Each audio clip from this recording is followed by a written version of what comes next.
What if your first thought each morning shaped your entire destiny? Could 9 simple reminders be the difference between feeling lost and living on purpose? This isn't about motivation. It's a blueprint for awakening clarity, resilience, and truth, every single day. There are mornings when you wake up, stare at the ceiling, and feel a weight you can't quite name. It's not because you're lazy. It's not because you lack ambition. Deep down, you're just tired. Tired of pretending to be strong.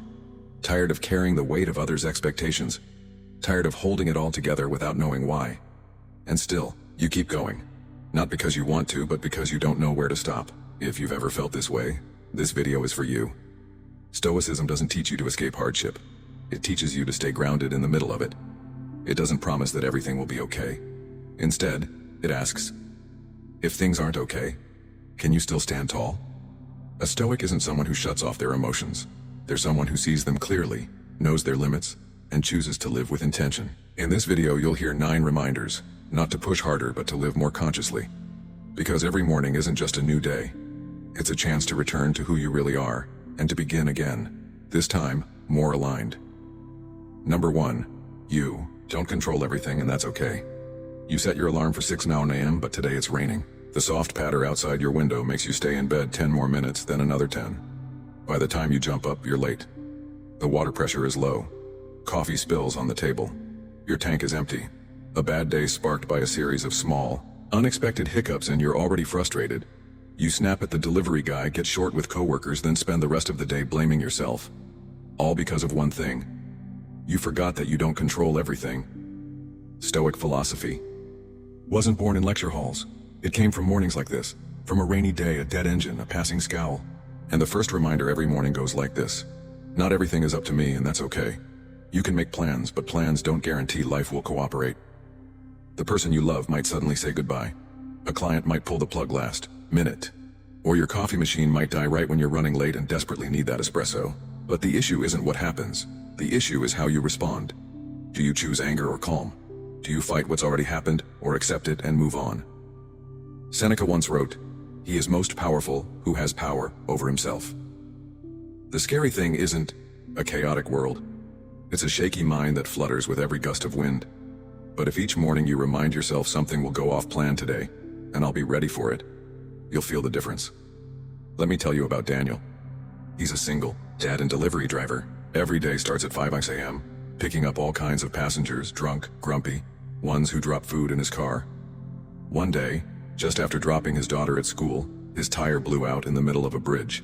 It was raining, his shoes were soaked, a client canceled.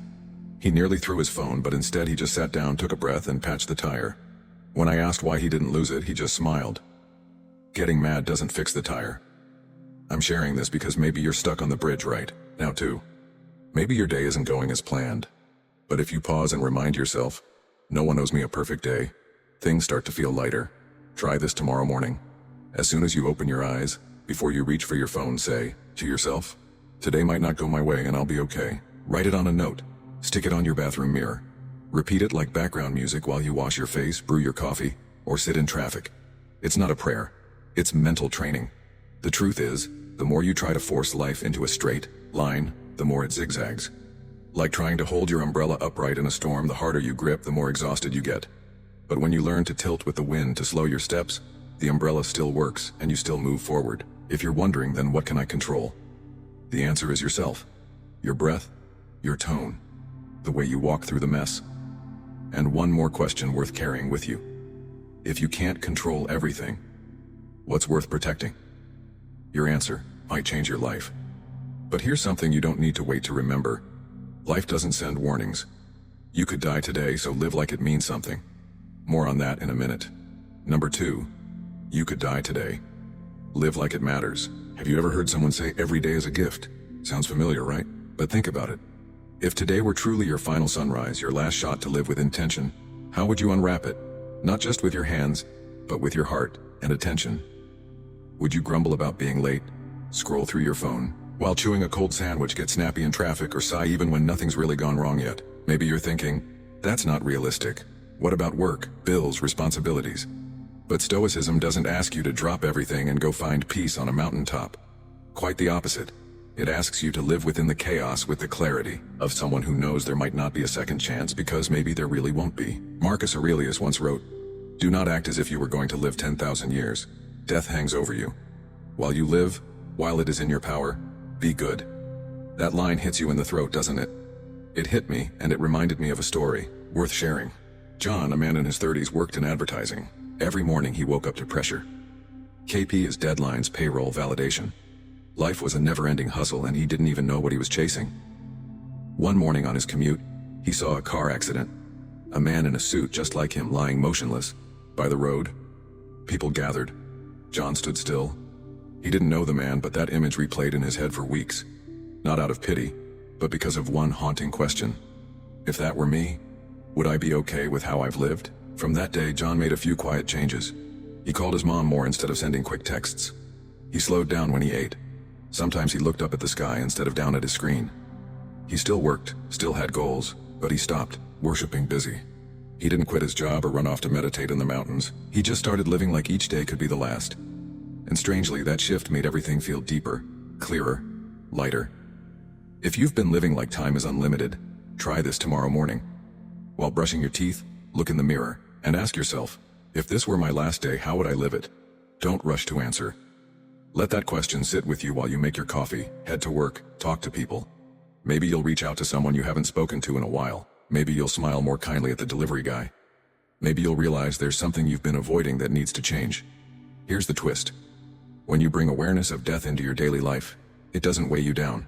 It sets you free. You stop sweating the small stuff. You choose kindness because you don't want to carry anger. You do what feels right because you don't want regret. You show up fully because you know there is no later. You don't have to live fast, reckless, or wild. Just live deeply, honestly, clearly enough that if today were your last, you could smile and say, I didn't waste it. If these words made you pause for a moment in the rush of life, leave a comment. Tell me, if today were your last, what would you do differently? And if you want to start your mornings not just with coffee but with clarity, follow this page. Because sometimes the right reminder at the right time can change how you live the rest of your life. Number 3. Emotions are signals, not commands. Music. Have you ever seen a kid throw a tantrum in the middle of a supermarket? One moment they're all smiles and the next they're sprawled on the floor screaming, just because they didn't get their favorite snack. Adults walk by shaking their heads. But here's the truth. Many of us grown-ups, professionals, even the highly educated still act the same way. The only difference is we throw our tantrums in our own minds. Emotions rise and we react. We snap at people when we're angry. We shut down when we're sad. We freeze when anxiety hits. How many mornings have you wasted just because you weren't in the mood? How many chances have you turned down just because you didn't feel ready? Stoicism puts it bluntly. Emotions are a part of you, but they are not you. They're not in charge. They're just messengers. Seneca once wrote something not very famous but incredibly real. No man is more unhappy than he who never faces adversity, for he is not permitted to prove himself.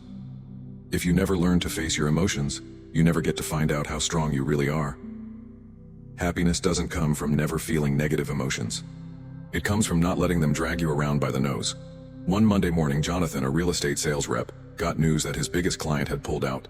Just like that, he lost nearly $2,000 in commission. Sitting at his desk, heart pounding, sweat on his forehead, head spinning, two voices popped up in his mind. One said, "Call your boss and take the day off. You can't deal with this." The other said, "Sit down, drink some water, write the next email." Jonathan paused. For the first time in his life, he didn't follow the first impulse. And that afternoon, he closed a deal. Not as big, but it felt like the biggest win of his career. A lot of people think emotional control means bottling things up or being cold. It doesn't. It means pausing for half a second, just half a second, to ask, do I have to react this way? It means choosing a response instead of running on autopilot. You can start with the tiniest things. Getting stuck in traffic without swearing. Reading a frustrating text without firing back right away. Feeling insulted and still choosing silence, just for a moment to see what's really going on. Small things, but do them enough and they build resilience. And resilience doesn't come from books. It comes from each time you don't follow your knee-jerk emotions. So, if tomorrow morning you wake up feeling off, try this. Stand in front of the mirror, look yourself in the eye and ask, what am I feeling? And does it really get to decide how today goes? The answer won't always be clear. But the act of asking, that's already a quiet rebellion against your instincts. And if today your anger got the better of you, or sadness pulled you under, it's okay. The beauty is you don't have to wait for next week or next month. The beauty of life lies in this simple truth. You're never stuck. Each morning you get a fresh invitation to begin again. That's not just a chance, that's power. And it's in that very moment the next chapter starts. Number 4. Every morning is a chance to begin again. Every morning the alarm rings. Many hit snooze, pull the blanket over their heads and think, another day. But have you ever considered that phrase? Another day could mean something entirely different. Not exhaustion, but opportunity. Another day to choose differently, another chance to start over. There's something strange about modern life. We carry the weight of yesterday, worry about tomorrow, but rarely appreciate the quiet power of this morning. Have you ever woken up tired, still carrying the disappointment from the night before? A fight, an unsent email, a goal left hanging. It all trails behind like a shadow, but Stoicism teaches us this. At any moment you can begin again. And morning is the most powerful time to do it. There's a quote from Seneca that's rarely mentioned but deeply profound. Begin at once to live and count each separate day as a separate life. Don't wait until you feel ready. Don't wait for the perfect mood. Don't think it has to be a big transformation. Just begin today. If you need an image to hold on to, picture this. Every morning is your moment stepping onto a stage with the spotlight shining bright. No one asks how you performed yesterday. They only see you right now. So how do you want to walk out? I once knew a man named Mike.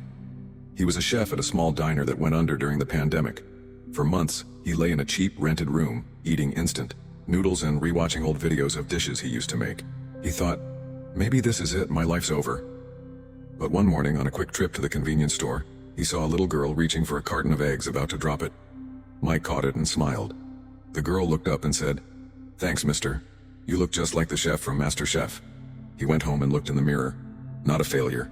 A man who could cook, who could help, who could begin again. From that day on, he woke up 30 minutes earlier each morning, cooked one dish, snapped a photo, and posted it online. Months later, he opened a small eatery that also taught kids how to cook. Exactly the dream he thought he'd lost. You may not be a chef, but maybe there's a habit you let go of.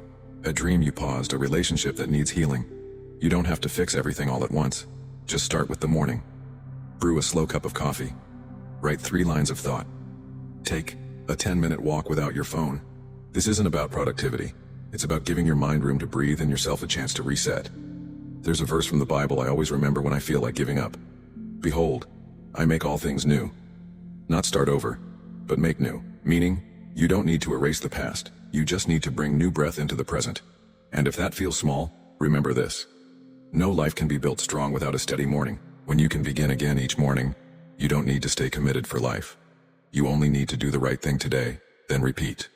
And what helps you repeat the right thing isn't inspiration, it's discipline. Not something that binds you, but something that frees you from the old cycle. And that's the next lesson. Number 5.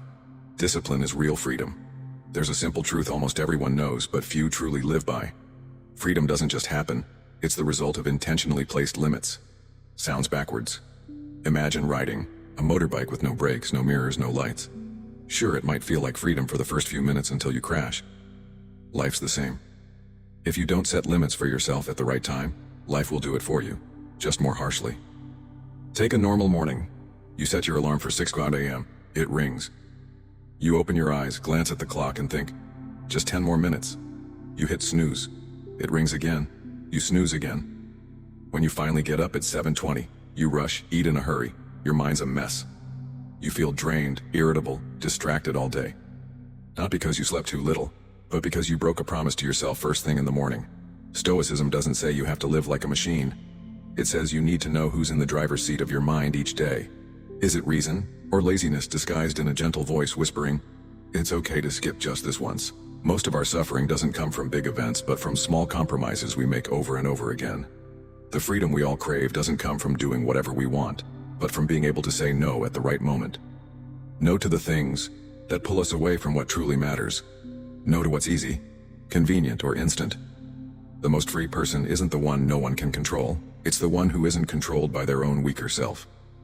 Discipline doesn't start with grand goals, it starts with small promises we keep to ourselves. Waking up on time, even when it's cold. Doing the dishes right after eating, even when no one's watching. Writing a few lines in your journal at night even when your thoughts are a mess. Discipline isn't a loud shout. It's a quiet whisper repeated daily. I'll do what I said I would. Slowly, those small acts become a solid foundation. The secret isn't forcing yourself to do everything.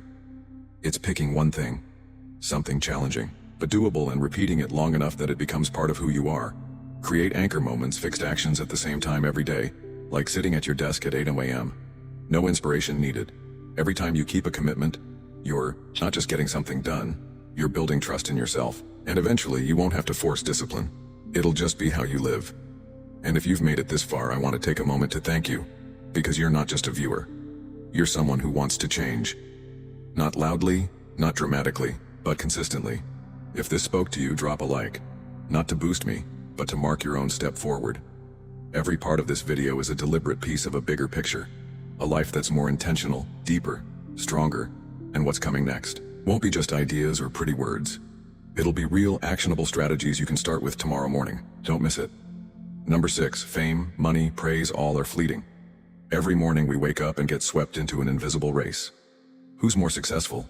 Who makes more money? Who gets more recognition? As if the day means nothing unless we achieve something big enough. But pause for a moment. Can you even remember the last time you were loudly praised? And how long did that praise last? A day? A week? Did it leave anything lasting in your heart? Or was it just a thin mist that vanished in the heat of new expectations? Fame, money, compliments, they're like soap bubbles. Shiny, eye-catching, but fragile. The more you chase them, the more they float out of reach. Marcus Aurelius once wrote, "Ambition means tying your well-being to what other people say or do. Sanity means tying it to your own actions." True clarity doesn't come from how many people admire you. It comes from knowing exactly what you're doing and why. We live in a time where everything is measured, likes, shares, virtual applause. But if one day no one claps for you, would you still want to do the work you're doing? If no one sees your effort, will you still show up with discipline?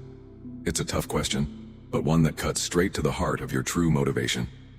You might be busy all day, but how much of that is actually living, and how much is just performing? Some people trade away their health, time, even family, chasing fleeting recognition only to forget why they started in the first place. Like building a sandcastle, the higher it goes, the easier it crumbles. One way to snap out of this is to give yourself a checkpoint each morning. Before the day begins, ask yourself, if no one applauds me today, would I still choose to do this? The answer will tell you more than any award ever could. What are you really living for? Try something simple today. Do one good thing without telling anyone. Don't post it. Don't wait for a thank you. Just do it, because it's the right thing to do. A small act like that could be the first step to breaking your addiction to praise. It's like shedding a heavy coat to feel the breeze of real freedom. Don't get it twisted. Stoicism isn't about giving up ambition. It just asks, does that ambition come from you or from someone else's gaze? Some people get everything they ever wanted only to feel empty. Others need nothing more than quiet peace in the work they do silently. And here's the irony. The less you crave recognition, the more respect you earn, because a calm, steady presence has its own gravity. It doesn't need to shout. It makes people listen. Once you stop keeping score of who's ahead, you finally have the space to focus on what you're here to do. In the end, the only thing we truly control is our own action, not others' eyes, not the applause. Just a new day and how we choose to live it. Let's move on to the next lesson. Number 7, comparison kills focus. Return to your task.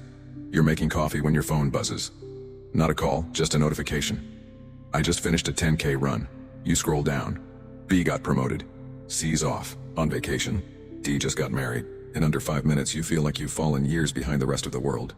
Your coffee's still hot, but your mind's already gone cold with the creeping sense of not measuring up. And just like that, your whole morning slips away. You try to focus, but your head's elsewhere. Not because you're undisciplined, but because you're living in someone else's life. Comparison is a kind of low-grade poison we all ingest. It starts with a glance, a post, a photo, and spreads into doubt about your own path. You were doing fine. Suddenly you're not. The thing you were working on feels pointless. You can't focus. Not because the task is hard, but because it no longer feels worth doing. You're no longer here. You're lost in someone else's story. Stoicism doesn't tell you to stop feeling. It tells you to wake up. Epictetus once said something most people overlook, but it hits hard. If you want to improve, be content to be thought foolish and stupid, because real progress means quitting the performance. And to quit performing, you have to quit comparing. You can't build anything deep if you're constantly checking who's ahead or behind or what people think of you. Let me tell you a small story, one worth pausing for, because it might change how you start your mornings. Alex is a barber in a quiet, little town. His shop isn't fancy and he doesn't get a ton of customers, but every morning he opens on time, makes tea, plays soft music, and wipes down each wooden chair like it's a five-star cafe. One day an old friend visits and scoffs. "You're still cutting hair? Everyone's making money on live streams now." Alex just replies, "I know what my hands are good at. I don't need to chase what others are good at." 5 years later, his shop is the most trusted in town. He didn't compare. He built something of his own. Here's one practical way to avoid the comparison trap each morning. Put your mind on airplane mode. When you wake up, skip the phone. Instead, open yesterday's to-do list. Look at it. Pick one thing you really need to finish this morning. Write it on your hand or stick it to your mirror. Do that one thing before social media even gets a chance to hijack your focus. Don't try to do it all. Just do one thing well. One clear task every morning. It's simple but surprisingly powerful. You don't need to be better than anyone else. You just need to be more honest with yourself than you were yesterday. The more you compare, the further you drift from your own path. The more you focus, the closer you get to who you're meant to become. Like the verse says, "Let your eyes look directly forward, and your gaze be straight before you." You can't build your life by living someone else's dream. And if tomorrow morning feels heavy, too much to do, too much pressure, part of you wants to quit, don't panic. Sometimes the most overwhelming mornings are the best training grounds for your mind. But that's another lesson for when hardship stops being the enemy and starts becoming your secret coach. Number 8, struggles are chances to build yourself. You're in a rush when someone hits your bike. Before you can even curse, they're already gone. That's how your morning starts. And right then, you know it's going to be a bad day. And sure enough, your mood follows. Irritated, impatient, distracted. But what if you paused for a moment, changed the frame? What if that accident wasn't the beginning of a bad day, but your first test of the day? A mental warm-up. What would shift? You might still scrape your knee, but your mind wouldn't fall apart with it. Stoicism doesn't teach us to enjoy pain. It teaches us this. Life will throw cold water in your face. What matters is how you get up. Epictetus said, "Difficulties show men's character." That's not poetic. That's a punch of truth. Bad things don't make you worse. They peel off the mask and show who you really are when you're no longer in control. This isn't some distant theory. You send out a dozen resumes. A month later, rejection. You feel deflated. Doubt creeps in. But if you use that failure to spot weaknesses, to rewrite your CV, to practice interviews 3 months later, you might look back and thank that rejection. It didn't comfort you. It forged you in the way you actually needed. Or here's something closer to home. You're making your morning coffee. Your kid rushes in and spills it everywhere. You want to snap. You really do. But you pause, breathe. You realize this is a test, an unannounced one. Not because you're zen or enlightened, but because you know if you can't stay calm through the small stuff, what chance do you have when the big stuff hits? Hardship is a mental gym. Every time you endure without judging, without lashing out, you're adding weight to your character. No one becomes exceptional through smooth days. The problem is we keep waiting for the right moment to train ourselves when really the tests are already here. Every day the only question is, are you noticing them? So this morning when you feel the first flicker of frustration, pause, ask yourself, is this training me? If the answer is yes, take a few more breaths. Hold the line. It's not punishment, it's practice. And when you start your day with that mindset, small things won't throw you off. Big things won't break you. From today on, don't wait for life to treat you kindly before you start showing up with strength. Because when everything's easy, there's nothing to train. It's when things go wrong that you get the chance to level up. Every time you don't react, you win. No one sees it, but you know. If you're ready to turn life's daily mess into mental strength training, drop a comment. Train in chaos. That's how a Stoic starts their morning. Not by wishing for ease, but by choosing to grow stronger. Number 9, letting go isn't failure. It's knowing your limits. Letting go sounds like something only the weak would do, doesn't it? We're constantly told, don't give up, just hang in there a little longer. But if you wake up each morning, feeling heavy, if part of you wants to delay, to avoid, to hit snooze and turn your back to the world, maybe it's time to ask yourself, is what I'm holding on to really worth it? We're taught to persevere, to push through no matter what, as if letting go means betraying ourselves. But no one tells you this. Some things bleed you dry the longer you cling to them. A job that drains you, a relationship where you're always walking on eggshells just to keep the peace. A 5-year plan you're still chasing just because you once said, I'll make it. So ask yourself, what are you holding on to and what's the cost? I remember a friend telling me about his sister who opened a small bakery. She started out full of passion, baking from 4 a.m. every day, but after 2 years, the shop was still losing money. She was exhausted, sleepless, stopped smiling, and came home only to cry. When her family urged her to let go, she said, "I've poured too much into this. It would be such a waste to stop now." But you know what? A bucket with a hole will never be full no matter how much water you pour in. Time, energy, peace of mind, all leaking away day by day. Eventually, after a hospital visit from burnout, she closed the bakery. Months later, she started an online baking business. Less pressure, more time with her kids, and for the first time in 2 years, she said, "I feel alive again." Here's the truth. Letting go isn't losing. It simply means you've realized it's time to take a different path. Sometimes the bravest thing isn't pushing forward. It's knowing when to stop. Not because you're weak, but because you're clear-eyed enough to see. Some doors close not to block you, but to guide you back to where you truly belong. The real question is, are you willing to step back far enough to see the bigger picture? Here's a simple check-in you can do every morning. Look at your schedule for the day and ask yourself, if I had complete freedom, would I still choose to do this? If the answer is no too many times, don't rush to flip your entire life. Start small. Decline one meeting. Reschedule one commitment. Stop bending over backwards for a request you no longer owe. Life isn't a checklist of things to hold on to at all costs. It's a current, and the lighter your load, the farther you go. So tomorrow morning when you face the mirror, don't ask, "What must I do today to prove myself?" Ask instead, "What can I release today to be more honest with myself?" Because sometimes the thing you dare to let go of, that's what sets you free. And that's not failure, that's freedom. We've just walked through 9 morning reminders not to become perfect, but to become more real. To remind ourselves that we don't need to control everything to have a meaningful day. We just need to choose how we meet ourselves. That living with an awareness of life's fragility doesn't make us fearful. It helps us live more deeply. That letting go isn't always the end. Sometimes it's the door to a truer beginning. If these reminders made you feel a little lighter, a little clearer, or simply reminded you that you're not alone in this human journey, hit like, not for the algorithm, but as a quiet way to say, "I'm here and I'm changing." Feel free to leave a comment too. A thought, a moment that resonated. Someone out there might read it and see themselves in your words. And if someone comes to mind, a loved one or a friend who's been struggling to find their way each morning, send them this video, not to make them stronger, but to let them know they don't have to carry everything alone. Lastly, don't forget to subscribe. Because if something inside you just clicked into place today, what's coming next will take you even deeper. We'll keep walking together, not just through these videos, but through the kind of mornings that truly feel like peace. Thank you, and see you next time.